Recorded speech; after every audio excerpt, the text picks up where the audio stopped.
I was never really a runner. The way I see running is a gift, especially when you have stage 4 cancer. I'm Anne. I'm running the Boston Marathon, presented by Bank of America. I run for Dana-Farber Cancer Institute to give people like me a chance to thrive in life, even with cancer. Join Bank of America in helping Anne's cause. Give if you can at BofA.com/supportAnne. What would you like the power to do? References to charitable organizations is not an endorsement by Bank of America Corporation. Copyright 2025. Lowe's knows how to freshen up your yard, and it all starts with mulch. That's why we're introducing Mulch Week during SpringFest with can't-miss savings. Right now, get 5 bags of Stay Green Premium Color 2 cubic foot mulch for only $10. Plus, members earn 5 times the points on select mulch purchases all week long. Lowe's, we help, you save. Valid through 4/9. Loyalty program subject to terms and conditions. Points are awarded on eligible purchases. Details at lowes.com/terms. Subject to change. Excludes Alaska and Hawaii. This is a message from sponsor Intuit TurboTax. Taxes was getting frustrated by your forms. Now, Taxes is uploading your forms with a snap, and a TurboTax expert will do your taxes for you. One who's backed by the latest tech, which cross-checks millions of data points for absolute accuracy, all of which makes it easy for you to get the most money back, guaranteed. Get an expert now at TurboTax.com. Only available with TurboTax Live Full Service. See guaranteed details at TurboTax.com/guarantees.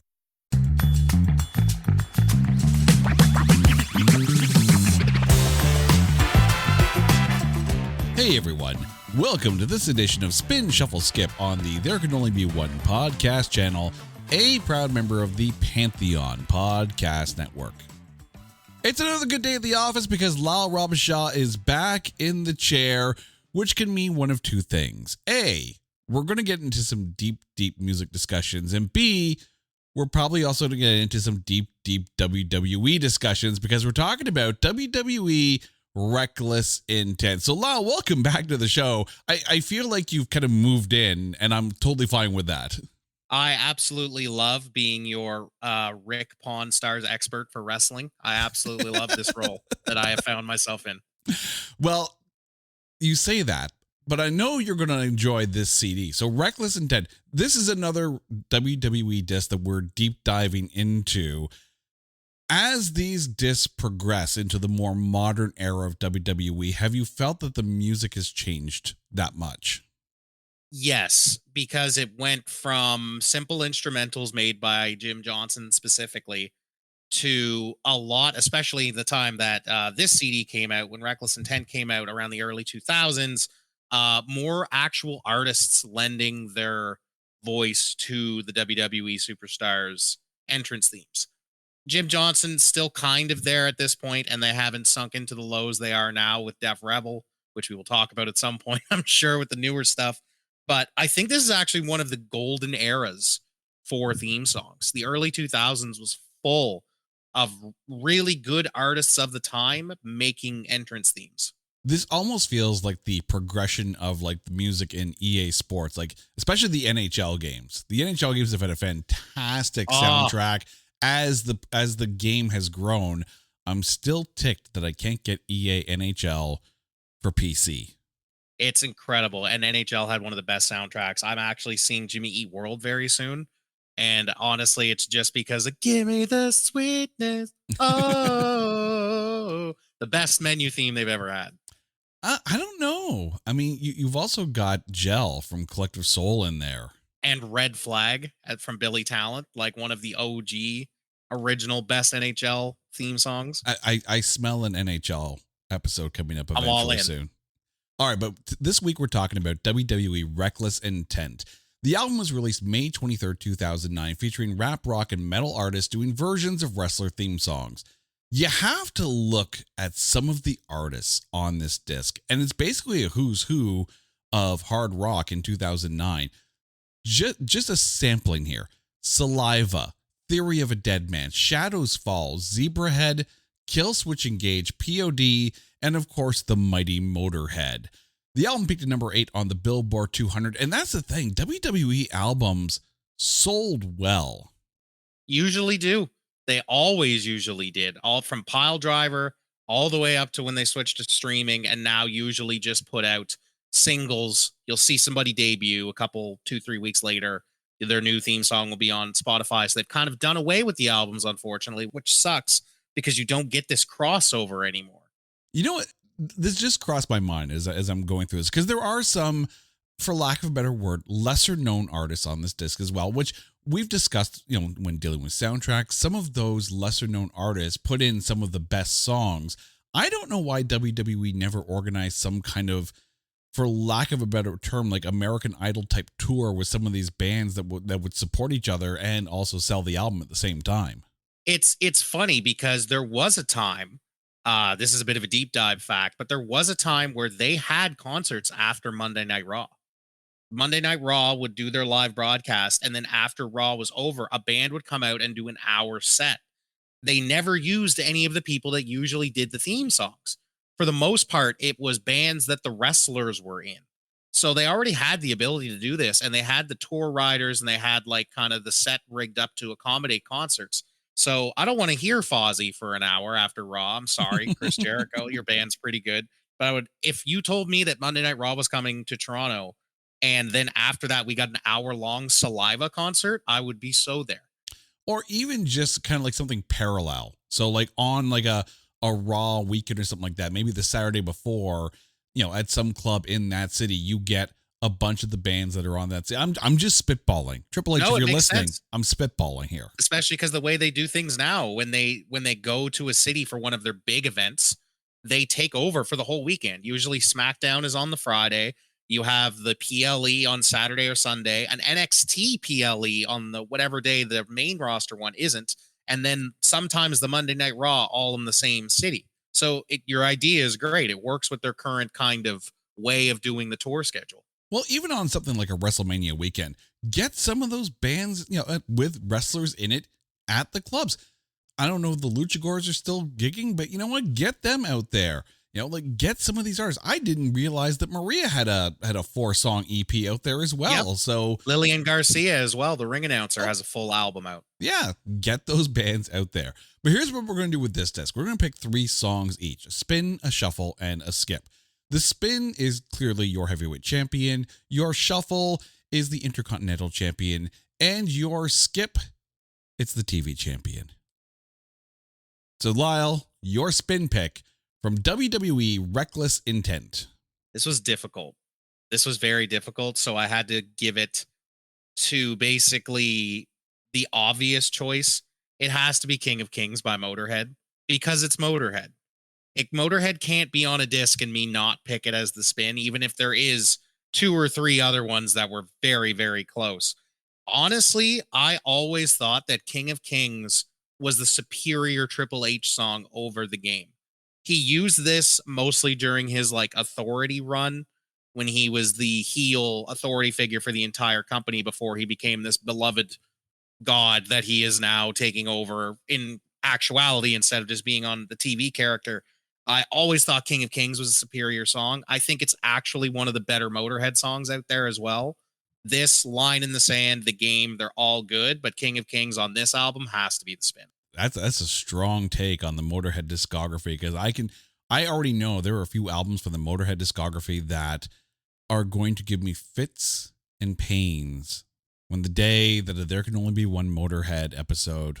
That's going to be a long episode as well. Yeah, we're going to be there for a while. Yeah. But I don't think King of Kings is the best Motorhead song for WWE songs. For me, it's The Game, but that's the one that's kind of stuck in my head the entire time. So it's also got that amazing riff at the beginning too, that one sustained chord. That has hailed the arrival of Triple H since time immemorial. That's the thing. Most wrestling songs are sold by the opening note, right? Or even the opening soundbite. I mean, look at Edge, the "You Think You Know Me," everything. Stone Cold Steve Austin. Yep. Easy. It's the glass shattering, and Bret Hart, that long, super distorted guitar riff. You're right. You don't hear most of the song, because if you do it right and you get that first 5 seconds correctly, people are going insane before you even get to the first verse. So you're 100% right. It's all about the opening. And the Chris Jericho countdown too. Yeah, the countdown. The Rock, If You Smell What I'm Cooking, he comes out. It's always garnered toward that first also initial punch. How has someone not gone bong, Get that Undertaker song in there. Yeah, the bell. I didn't even think of it, but that's probably one of the best examples of this, that and the glass. Oh, yeah. See, it was a tough call for you. This was an easy call for me. Easy. I didn't even have to like think about it. It's This Fire Burns by Killswitch Engage. I knew that was going to be one of your picks. I knew that one was going to be one of your picks. I mean, hear me out here. The Howard Jones era of Killswitch Engage, personal opinion, is the best version of Killswitch out there. I've had a chance to see Killswitch Engage post Howard Jones on lead vocals, and they still absolutely kill it. But this is around that same time that they also put out their cover of Holy Diver, which is the best cover of Holy Diver out there. It's pretty great. Their As Daylight Dies disc is like one of the best of their discography. I mean, is it weird to associate anything other than Living Color to CM Punk? Yes, it is. But if you're going to do it with Killswitch Engage, that's the way to do it. It's true. My question is, when you saw them, did they do this song and did people immediately start chanting CM Punk? No, they didn't do the song. And keep in mind too, like when I saw them live, it was with the post Howard Jones singer. So you're leaning more into the songs from his discography as opposed to from the Howard Jones era. The nice thing is the band and Howard Jones still have a very cordial relationship. So it's a very cool, very positive vibes kind of situation in that camp. Spencer, like it does remind me of Babyface CM Punk, straight out of Ring of Honor. It's so funny to listen to this and then listen to Cult of Personality side by side. It's a bit of a 180 to say the least, but Cult of Personality's almost taken on its own life with the character. Like people are singing along with it when they come in. I'd love to know how much money the band has made by CM Punk using it as his theme song. Yeah, Living Color doesn't have to do a damn thing. No, not for until they switch that. They just have to lay back and collect the royalties every Monday and Friday night. Like, but I mean, I've already done an episode on Living Color and gone through that discography. Later Living Color stuff is actually really good too. They're a good band. They're an underrated band for sure. One that flew under the radar and are kind of called a one-hit wonder, but I wouldn't say that's true. No. And Vernon Reid is like one of the most obscenely great guitarists out there from that era. For my shuffle pick, we talked a little bit about lesser known bands, and this definitely qualifies. And we also talked about that opening note, or at least that opening soundbite from a song, Selling It. Well, it's The Big Show. Crank It Up by Brand New Sin. And I had never heard of this band ever, but they actually have quite a few albums out there on Spotify. So if they all sound like this, then I'm in, because this is, for lack of a better analogy, pure, dirty blues bar kind of rock. Like stank face rock. The kind of song where you're sitting there and you're making the stank face. And if you're listening to this in the car right now, you're probably already scrunching your face in that stank face look, because you know exactly what I'm talking about, because the song is already in your head because it was that iconic. This was the perfect, for lack of a better term, chunk of a riff for Paul White to come in. The slow, methodical entrance that he has does play into this well. And of course, it is a kind of tweaked version of his original theme song. But this version was so good, he used the Brand New Sin version for a good long while after this came out, because so many people agreed with you that this was kind of the superior way to go about it. So they did pick this up, and this was his theme song until I believe he teamed with Chris Jericho, and they did that terrible mashup of their two songs together. But for a while, this was an awesome tune for him to come out to, for sure. Oh, yeah. And you think about it, right? The Big Show's presence going to the ring, right? That low camera angle, the slow walk, like it was the perfect tempo. And yeah, it's a basic blues riff, right?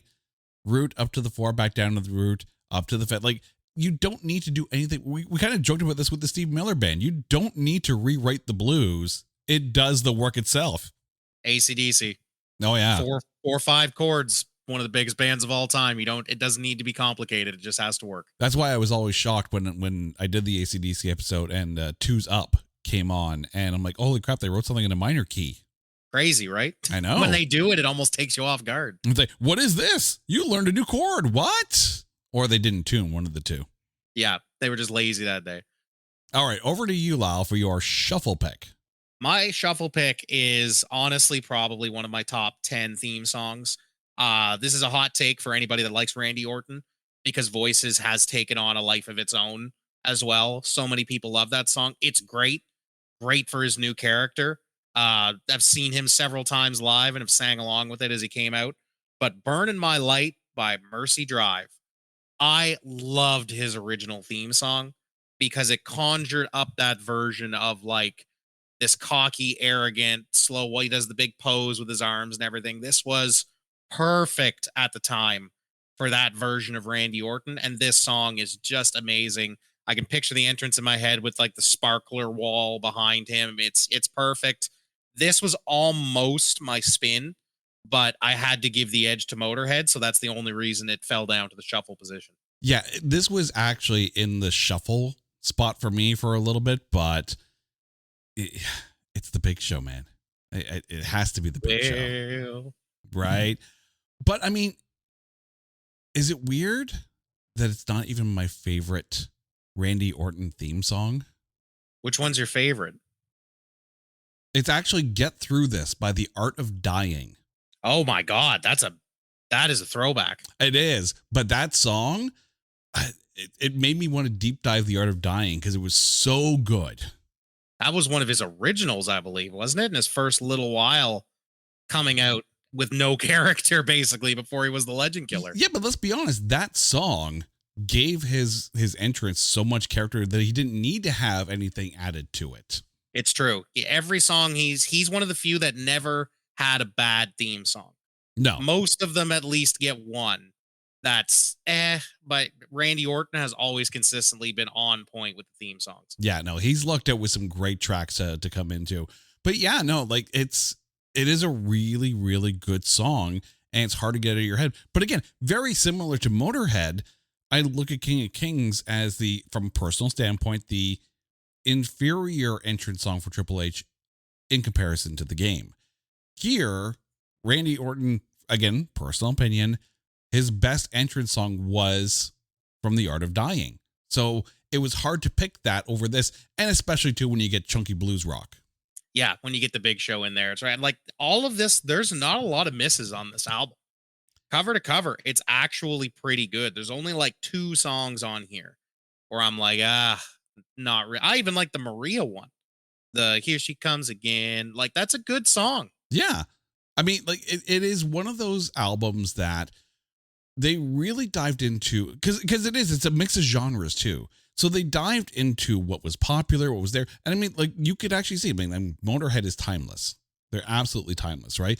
But a band like Zebrahead was definitely of the moment in 2009. Yeah, definitely. This is a very 2009 album.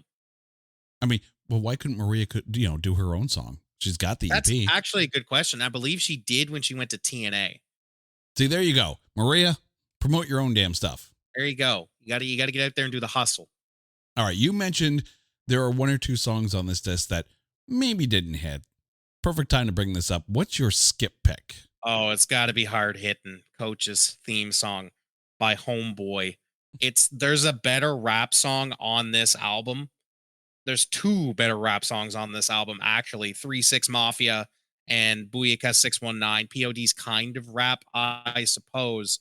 But this is an unknown artist. I'd never heard of him before or since this. Coach was a really CD character at the time. Of all the big names they have on this, they could have found another one to take the spot other than Coach's theme. It's so forgettable.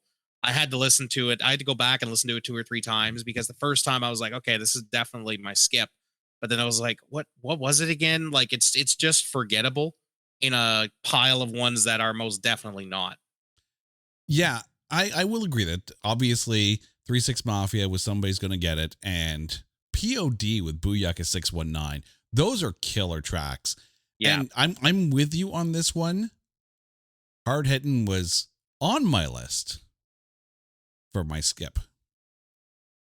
But then enters the ring Desiree Jackson with Holla, Holla, Holla. Oh, Candice Michelle. Yeah. Yeah. Yeah. I think the problem with this song was that I was waiting for the beat to drop big, and it never did. It stays at that sustained, almost like whisper singing the entire time. It stays at the exact same spot. I mean, if you want Billie Eilish to do your entrance song, just get Billie Eilish to do your entrance song. Listen, don't you say those things unless they're true, because that would be amazing. I'm a big Billie Eilish fan, so I would love that. But yeah, no, like, again, your entrance is supposed to be big. Where's the big bass drop in this? Had the bass dropped big, then Holla might work. But you're right. This sits at a very, for lack of a better term, ethereal kind of level. And I don't think that works if you're trying to hype the crowd. It's also a sign of the times for the women's division. All of these theme songs for the women on this are very big signs of the times for where wrestling was at, for its presentation of anything involving anybody that isn't a guy. It was still deep in the bra and panties match weeds before we got actual wrestling. Candice Michelle, to her credit, started out as kind of one of those, she's strictly there for eye candy kind of thing, but very quickly over her career actually learned from Fit Finlay and became one of the better women's wrestlers on the roster, kind of at the tail end of things, right before the Bellas came in and kind of kick-started that whole, no, we actually want to wrestle kind of thing. So I'm giving that one a bit of grace because it's kind of a victim of the time period. Yeah, I mean, Maria came in to the WWE through the WWE Diva Search, so that kind of made sense. Yes. 11th Hour is a girl like that for Tori Wilson. It rocks a little bit. It's got some kick to it. It's good. Zebrahead doing with legs like that. I mean, it's the perfect song for Maria. Yes. It also would have been a perfect song for Stacy Keibler. Let's be honest. Yep. And now I think Tori Wilson in the Hall of Fame, Stacy Keibler's in the Hall of Fame. It's getting to the point where a lot of the wrestlers from this time period are getting inducted into the Hall of Fame. So it's nice to see some of them getting their flowers after the women of today most definitely have taken the torch and burned the entire house down with it. Yeah. Like you look at wrestling then and you look at wrestling now, women's wise, it's the difference is uncanny. Yeah. Candice Michelle got her flowers in the ring. The only thing she needed was a better entrance song. Yeah. 1000%. I can see why that's the skip. Yeah. All right. So before we go, remind our listeners what your spin, shuffle, and skip picks were from WWE Wreckless Intent. My spin was bow down to the King of Kings. It's Motorhead. Enough said. My shuffles burn in my lights, and my skip is hard hitting. Just forgettable. And for me, my spin pick is This Fire Burns by Killswitch Engage.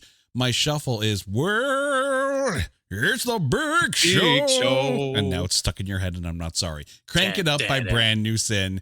And my skip is Hala. All right, Lal, before we go, please remind our listeners where they can find you out there on the interwebs and what you've been up to lately. You can find me on Instagram at LyleR11. And as always, I do work for Anthem Sports Entertainment. So watch your TNA wrestling every Thursday night. All right. And dear listeners, you guys know the drill.